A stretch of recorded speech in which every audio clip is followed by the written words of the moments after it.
If you want to know how I ended up ripping seams out of a £5 ball gown so I could reach a letter opener I had tied to my leg with mist cloak ribbons, congratulations, you're my kind of weirdo. My name is Jill Bearup and I'm a stage combatant, which means I pretend to fight people for fun and fiction. And if I look a bit familiar, it might be because of swords in dresses, fighting in dresses, or hiding daggers in dresses. There's a bit of a theme. I find myself captivated by all of these story snippets on TikTok about lady assassins who hide these beautiful daggers in their ball gowns. Also, TikTok seems to have a real thing about two people flirting with each other when one of them has a knife to the other one's throat, and this video is going to get demonetized, isn't it? Anyway, my first thought reading these was, yes, but would it actually work? So I thought I'd give it a go. For science. On my own property, because you will note that I live in the UK, and I'm pretty sure I'm a YouTuber is not sufficient legal defense. If I end up on the BBC because some idiot decided to follow this tutorial and got themselves stabbed, I will be very displeased, okay? With that disclaimer out of the way, LARPers and authors, your time has come. There has historically been a style of women's dress that had slits in the overdress and then there were pockets which were tied around the waist. But the thing is, if you're hiding a knife, unless it's really, really small or your dress is really, really poofy, you might want to be a bit more discreet than that. And most modern women's dresses do not have the slit in the side for pockets feature. Or indeed any pockets, but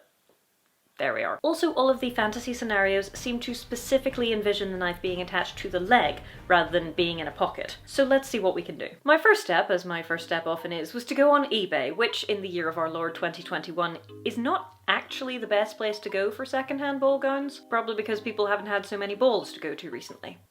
Can't think why. But evidently someone had been taking Marie Kondo's tidying lessons to heart and decided that this Morgan & Co. ball gown did not spark joy, and it was on sale for £5 including shipping. So I ordered it based on the fact that it looked like it would roughly fit me and it was cheap, and when it arrived I discovered that I had accidentally bought the perfect murder dress. And then I made a TikTok about it and it kind of went viral. The thing that makes this dress so discreetly perfect is that it has flaps at the front, black fabric which is overlapped by the outer purple. The flap on the right hand side of the body doesn't go all the way to the side seam, so you'd need to carry a knife on the front of your leg, which is not ideal. But the flap on the left joined at the side seam, so we could cut into that no problem. And of course, if you are ballroom dancing with someone and they are leading, they will be holding your right hand in their left. Your left hand is therefore free to be on their shoulder, on your skirts to keep them out of the way, or grabbing a pointy thing to stab them with.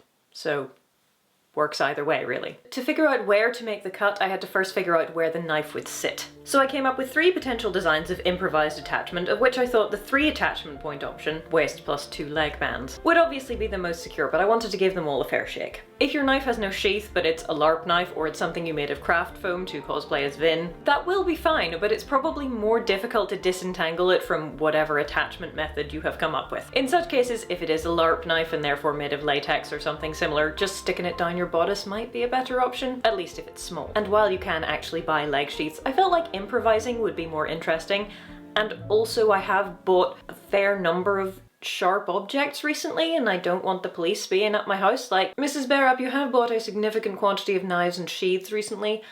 Is everything okay?" As you can see, this child's plastic sword is roughly the length of the Ravenclaw knife which I accidentally ordered because it said 24 centimeters and it was actually 21 inches. But the important point is that both of those are probably too long to sit comfortably on my femur. If you're going to attach something to your leg, it's ideal if it fits comfortably on your leg. I mean, you could probably hide an actual short sword in a Rococo dress, but I don't own either of those things, so I'm not going to try that. What I have is this, which is actually a letter opener. Back when I had an office job, I used to open most of the post, and I was saying to my colleague one day how much handier it would be if I had a letter opener. And she said, "Jill, I've got just the thing for you. I found it in the attic of my house when I moved in." And she came in the next day with this. I mean, it's probably not cursed, and it does have a metal sheath which is useful for tying things onto. If this is a really impromptu prep for potential disaster situation for your heroine, then perhaps one really long ribbon might be all that she has access to. And this would also work with one long piece of string. One long ribbon can go around your waist, be tied around the scabbard or sheath, or whatever you like to call it, and then subsequently be tied around your leg. The one leg attachment point thing means it is more likely to tilt off at a weird angle and possibly show underneath your dress. But if it was a very long single ribbon, then you could do 2 attachment points. This was my first attempt, and as you can see, it's sitting far too high on the thigh for this dress, which doesn't have a whole lot of fullness over the top of the hips. If I was wearing wearing something like my red dress, then it probably would have been fine, but that dress is older than most of the people on TikTok, and I'm not cutting it up. Second attachment option is just attaching it to the leg, in which case ribbon can work, but something like leather cord will give you more stick. Tying it around your leg once rather than twice, again, does mean that it's more likely to slide diagonally. For the most secure option, you want a waist tie plus 2 leg straps, which, as it turns out for this particular dress, means that you want it to be as low on the thigh as possible. Like, basically, you want the bottom of the scabbard to be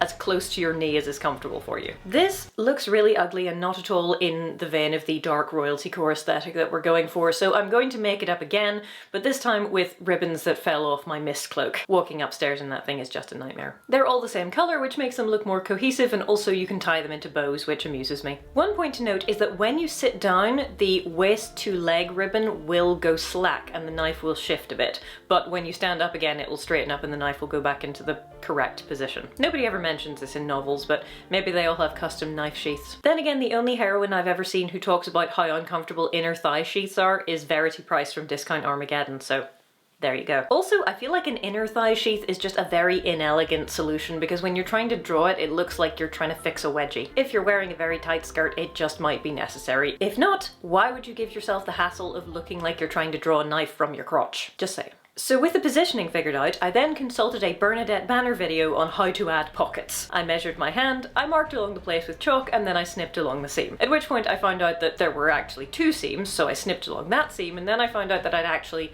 opened up the entire side of the dress because all of the bits were sewn together. So I haphazardly stitched that back together with a running stitch, and here we are. I made the hand slit bigger than I thought I needed, but I probably should have made it significantly bigger than I thought I needed. Now on this particular dress, there's a petticoat under the outer dress fabric which would also need a slit cut in it. Because the petticoat layer is 100% polyester and no one was ever likely to see it, I decided to cut my slit in it and then burn the edges of it instead of sewing them because I could just not be bothered, really. I was a bit concerned about the 2 slits not lining up properly when I tried to put my hand in, so what I did was I drafted some pocket pieces and then I stitched the pocket pieces in, but I didn't stitch them together the whole way around. So I stitched down a little bit on each side of the pocket, and then I safety pinned the petticoat to the pocket piece, and then I had a kind of hand tunnel. And there you have it, a completely hidden dress slit, from which you can pull a dagger to assassinate or at least threaten the distressingly attractive noble from a rival kingdom who has been staring at you all night. Or you could do what I'm going to do when I've finished making this video and just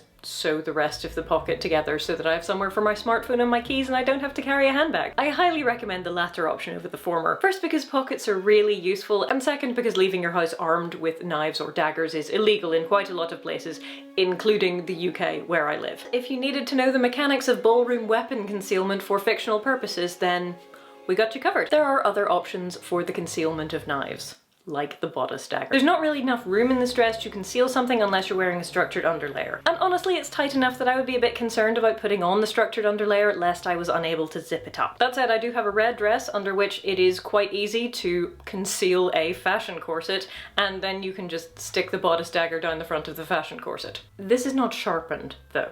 I feel like I should point that out. If it were, you'd have to be careful about cutting yourself while you were drawing the dagger, unless you're going to draw it sheath and all. This sheath has a loop on it, which allows you to attach it to something. I mean, you could attach it to your belt, but really, where would be the fun in that? Bit obvious. Or if you feel like your corset has it held in there tightly enough, you can just pull the whole thing out and then remove the sheath. Either way, important to note that bodice dagger concealment will work better in a bodice which is just slightly bigger. While this dress is lovely, it is very fitted through the bodice, so if I had to choose a dress which I could draw a bodice dagger from, I would go for the red one. But I'm not cutting slits in the red one, so there we are. Sometimes you have to work out whether to prioritize slinky and fitted or ability to stuff a lot of weapons in there. If you enjoy this video and you'd like to learn how to hide a sword in your dress like your Wonder Woman, or learn about the practicalities of sword fighting in a wedding dress, then there is a whole playlist which I think you might enjoy. And if you like this stuff, of course, you can always subscribe.